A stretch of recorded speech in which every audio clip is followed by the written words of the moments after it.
नमस्कार मेरे प्यारे मित्रों, कैसे हैं आप सभी। उम्मीद करता हूं आप सभी लोग जहां होंगे अच्छे होंगे, स्वस्थ होंगे। दोस्तों स्वागत है आप सभी का हमारे YouTube चैनल सक्सेस इंग्लिश पर। प्यारे बच्चों, आज की यह वीडियो आप सभी के लिए बहुत ज़्यादा इम्पोर्टेंट है। बच्चों आज की इस वीडियो में अंग्रेजी में ऐसे शब्द आपको सिखाने वाला हूं बच्चों, जिनका प्रयोग हर जगह किया जाता है। कोई भी चीज़ लिखा हो उसमें इन शब्दों का प्रयोग मिलेगा ही मिलेगा। कोई भी व्यक्ति अंग्रेजी बोलता है तो इसका प्रयोग करके ही अंग्रेजी बोलता है। तो अगर आप इसे सीख लेंगे तो आपको बहुत ही आसानी होगी अंग्रेजी पढ़ने में, बोलने में या लिखने में। तो चलिए देखते हैं बच्चों कौन कौन से शब्द हैं। बच्चों यहाँ पर जो शब्द हैं वह 3 अक्षर के हैं, लेकिन इनका बहुत ज़्यादा प्रयोग किया जाता है। तो चलिए वह शब्द सीख लेते हैं। वीडियो अगर आपको पसंद आए तो लाइक करिएगा, चैनल पर पहली बार आए हैं तो सब्सक्राइब करके बेल का आइकन भी दबा लीजिएगा। चलिए देखते हैं बच्चों। तो देखिए बच्चों, सबसे पहले यहाँ पर लिखा गया है अंग्रेजी पढ़ना बोलना 100% सिखा दूंगा। बस आप यह क्लास लास्ट तक देखिए, इन शब्दों की मदद से बहुत ही आसानी से आप अंग्रेजी बोल भी पाएंगे। देखिए पहला शब्द लिखा है बच्चों YOU। तो इसे हम क्या पढ़ेंगे, इसे हम पढ़ते हैं यू। क्या पढ़ते हैं? यू। इस यू का अर्थ होता है बच्चों तुम होता है या आप होता है। क्या होता है? तुम या आप, ऐसे इसका हिंदी मतलब हो गया। ठीक है, अब इसे हम बोल कैसे सकते हैं? जैसे यू आर माई ब्रदर, तुम मेरे भाई हो। यू आर माई ब्रदर, तुम मेरे भाई हो, इस तरीके से बोलेंगे। ठीक है, तुम मेरे भाई हो। आप मेरे अध्यापक हैं, यू आर माई टीचर, आप मेरे अध्यापक हैं, यू आर माई टीचर।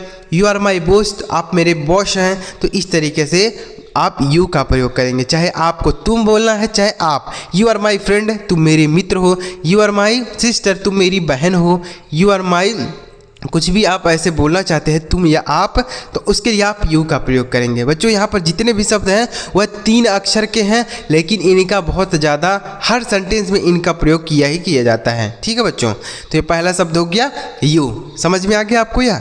अगला शब्द देखते हैं। अगला शब्द है SHE। तो इसे हम क्या पढ़ते हैं? इसे हम पढ़ते हैं सी। SHE, सी पढ़ते हैं। सी का मतलब होता है वह। क्या होता है? वह होता है। लेकिन आपको एक बात का ध्यान रखना है कि इस सी का प्रयोग होता है बच्चों वह किसी महिला के बारे में, स्त्री के बारे में बात करने के लिए हम सी का प्रयोग करते हैं। ठीक है, किसी स्त्री के बारे में बात करेंगे तो हम सी बोलते हैं। ठीक है, जैसे सी इज माई सिस्टर, वह मेरी बहन है। सी इज माई सिस्टर, वह मेरी बहन है। ठीक है, सी इज माई मदर, वह मेरी माँ है। सी इज माई मदर, वह मेरी माँ है। तो इस तरीके से आप इसे भी बोल सकते हैं। ठीक है, सी इज़ माई फ्रेंड, वह मेरी दोस्त है। लड़की है तो सी बोलेंगे। समझ में आ गया? तो सी मतलब होता है वह। आपको ध्यान रखना है कि इसका प्रयोग केवल और केवल स्त्री यानी महिला के बारे में बोलने के लिए। सी इज़ अ डॉक्टर, वह एक डॉक्टर है। तो मतलब यहाँ पर महिला डॉक्टर की बात हो रही है। ठीक है, तो सी इज़ अ डॉक्टर। क्लियर हो गया? आगे देखते हैं। अगला शब्द है OUR। बच्चों जितने भी शब्द हैं ना, आपको इसको मीनिंग और प्रोनाउंसिएशन ध्यान रखना है, तब आसानी से आप इसे बोल पाएंगे। ठीक है, अगर आप मीनिंग नहीं याद रखेंगे तो आप बोल नहीं पाएंगे, क्योंकि इसका मतलब अगर आपको नहीं पता रहेगा तो कहाँ पर बोलना है कैसे पता चलेगा। ठीक है, तो इसलिए आप मीनिंग याद रखेंगे। अगला शब्द है OUR। इसे हम पढ़ते हैं आवर। क्या पढ़ते हैं? आवर। आवर का मतलब होता है हमारा। क्या होता है? हमारा होता है। जैसे यह हमारा घर है, यह हमारी कार है, यह हमारा कमरा है, यह हमारा फ़ोन है, यह हमारा कंप्यूटर है। तो इस तरीके की बात करने के लिए आप आवर का प्रयोग करेंगे। जैसे यह हमारा कार है, this is our car, this is our car. अगर आपका केवल अकेले है तब आप माई बोलेंगे। माई मतलब होता है मेरा। ठीक है, अगर आपका अकेले है तो आप बोल सकते हैं माई, दिस इज़ माई कार, यह मेरी कार है। लेकिन अगर आप बहुत सारे व्यक्तियों को मिलाकर बोलना चाहते हैं, जैसे आपके पूरे परिवार वालों को मिलाकर बोलना चाहते हैं कि यह हमारी कार है, तो उसके लिए आवर का प्रयोग करेंगे। ठीक है, आवर मतलब हमारा। दिस इज़ आवर कंप्यूटर, यह हमारा कंप्यूटर है। दिस इज़ आवर हाउस, यह हमारा घर है। दिस इज़ आवर रूम, यह हमारा कमरा है। तो इस तरीके से आप आवर का भी प्रयोग कर सकते हैं। आगे लिखा है बच्चों, अगला शब्द है HIM। इसे हम पढ़ेंगे हिम। क्या पढ़ेंगे? हिम। इस हिम का मतलब होता है बच्चों उसे। क्या होता है? उसे होता है। हिम मतलब उसे। इसका प्रयोग बच्चों किसी पुरुष के बारे में बात करने के लिए हम बोलेंगे। जैसे हम अगर आप बोलना चाहते हैं कि लड़की के बारे में बोलना चाहते हैं तो हिम का प्रयोग नहीं करेंगे, वो आगे आपको पता चलेगा क्या बोलेंगे, ठीक है। लड़के के बारे में बोलेंगे तो हिम का प्रयोग करेंगे। जैसे डोंट बीट हिम, उसे मत पीटो। डोंट बीट हिम, उसे मत पीटो, तो यहाँ पर लड़की की बात है, ठीक है, तो इसलिए हम हिम का प्रयोग करेंगे। हिम मतलब होता है उसे। डोंट प्ले हिम, उसे मत खेलने दो। डोंट ईट हिम, उसे मत खाने दो। डोंट सेट हिम, उसे मत बैठने दो। इस तरीके से आप हिम का यूज़ करेंगे और हिम का प्रयोग करके आप हजारों सेंटेंस बना सकते हैं, ठीक है बच्चों। तो यह हो गया हिम। अगला शब्द है HER, इसे हम पढ़ते हैं हर। अब इस हर का बच्चों दो मीनिंग होता है। पहला देखिए, हर का मतलब उसे होता है, हिम मतलब भी उसे होता है, लेकिन इसका प्रयोग हुआ का किसी स्त्री के बारे में बात करेंगे तो हम हर बोलेंगे, ठीक है। तो इसका प्रयोग, हर का प्रयोग होता है किसी स्त्री के बारे में। और इसका एक मीनिंग और होता है, उसका क्या होता है, उसका। क्या होता है बच्चों, उसका। इन दोनों मीनिंग के लिए आप हर का प्रयोग कर सकते हैं, ठीक है। जैसे डोंट टीज हर, उसे परेशान मत करो। डोंट टीज हर, उसे परेशान मत करो। तो यहाँ पर हर लिखा है, मतलब यह लड़की की बात कर रहा है, ठीक है। हर मतलब हो गया किसी स्त्री के बारे में, उसे परेशान मत करो, उसे मत बैठने दो। डोंट सीट हर, उसे मत बैठने दो। डोंट ईट हर, उसे मत खाने दो। डोंट प्ले हर, उसे मत खेलने दो। तो इस तरीके से आप बोलेंगे, ठीक है। और अगर आपको बोलना है कि उसका कैसे बोलेंगे, जैसे बोल सकते हैं यह फ़ोन उसका है, दिस फोन इज हर, ठीक है, यह फ़ोन उसका है। या फिर यह स्कूटी उसका है, दिस स्कूटी इज़ हर, ठीक है। इस तरीके से आप हर का प्रयोग कर सकते हैं। समझ में आ गया बच्चों? तो उम्मीद कर रहा हूँ आपको यह शब्द आसानी से समझ में आ रहे होंगे। अगला शब्द है ALL, इसे हम पढ़ते हैं आल। क्या पढ़ते हैं बच्चों, आल। इस आल का अर्थ होता है सभी। क्या होता है, सभी होता है। जैसे सभी बच्चे खेल रहे हैं, सभी लड़के बैठे हैं, सभी लड़कियां दौड़ रही हैं, सभी टीचर खा रहे हैं। तो इस तरीके के सेंटेंस बोलने के लिए आप आल का प्रयोग करेंगे। किसका प्रयोग करेंगे, आल। आल मतलब होता है सभी। जैसे आल बॉयज़ आर सिटिंग, सभी लड़के बैठे हैं। ऑल बॉयज़ आर सिटिंग, ठीक है। तो यह हो गया सिट मतलब सॉरी, ऑल मतलब क्या हो गया, सभी। ऑल गर्ल्स आर डांसिंग, सभी लड़कियां नाच रही हैं। ऑल टीचर्स आर ईटिंग, सभी अध्यापक खाना खा रहे हैं। इस तरीके से आप सेंटेंस बनाएंगे और हजारों सेंटेंस आप ऑल की मदद से बना सकते हैं। ऑल मतलब होता है सभी, ठीक है। अगला शब्द है बच्चों YES, इसे हम पढ़ते हैं यस। क्या पढ़ते हैं, यस। इस यस का अर्थ होता है बच्चों हाँ। क्या होता है, हाँ होता है। यस मतलब क्या होता है, हाँ। जैसे आपको बोलना है, जैसे आपसे किसी ने पूछा कि क्या आप खाना खाएंगे, तो अगर आप खाना चाहते हैं तो आप बोल सकते हैं यस। क्या बोल सकते हैं, यस, यस। हाँ, एक शब्द में आप जवाब दे सकते हैं, आपको सेंटेंस बोलने की ज़रूरत नहीं है, बस आप एक शब्द में बोल सकते हैं यस मतलब हाँ। तो सामने वाला समझ जाएगा कि हाँ यह खाना खाएंगे, ठीक है। तो इस तरीके से आप इसे यस मतलब होता है हाँ। कोई भी व्यक्ति कुछ कहता है तो आप यस बोल सकते हैं, यस मतलब हाँ, ठीक है। जैसे किसी ने कहा कि आपको यह काम करना है तो आप बोल सकते हैं यस यानी हाँ, ठीक है। अगला शब्द है HIS, इसे हम पढ़ते हैं बच्चों हिज। क्या पढ़ते हैं, हिज। हिज का मतलब होता है उसका। क्या होता है, उसका। इस हिज का भी प्रयोग बच्चों पुरुष के लिए ही किया जाता है। यह जो हिम है और यह हिज है, इन दोनों का प्रयोग किसी पुरुष के बारे में, और यह जो हर है यह किसी महिला के बारे में बात करेंगे तो हम बोलेंगे, ठीक है।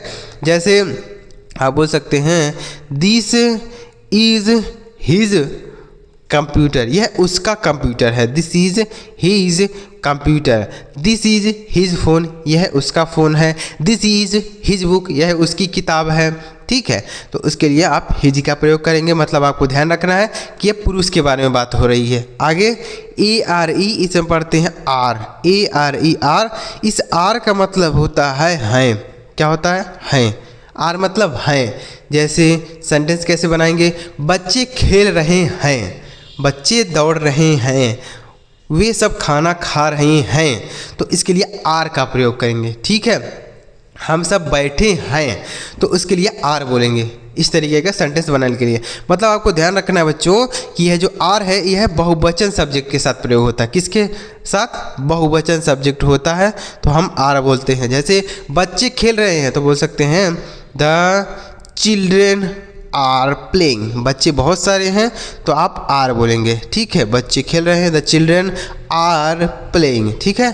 तो यह हो गया। लेकिन वहीं अगर एक बच्चा रहता तब क्या बोलते हैं आप बताइए क्या बोलेंगे? तब उसके लिए आप इज का प्रयोग करेंगे। इज का मतलब होता है। क्या होता है? इज। इज का मतलब होता है यह एक वचन सब्जेक्ट के साथ होता है, और आर मतलब होता है यह बहुवचन सब्जेक्ट के साथ प्रयोग करते हैं। जैसे बच्चा खेल रहा है तो बच्चा एक ही है तो इज बोलेंगे। द चाइल्ड इज प्लेइंग, बच्चा खेल रहा है। लेकिन बच्चे खेल रहे हैं, बच्चे बहुत सारे हैं तो आप आर का प्रयोग करेंगे। द चिल्ड्रन आर प्लेइंग, बच्चे खेल रहे हैं। समझ में आ गया? आगे लिखा है NOT, इसे हम पढ़ते हैं नॉट। NOT not. नॉट का अर्थ होता है नहीं। क्या होता है? नॉट मतलब होता है नहीं, ठीक है।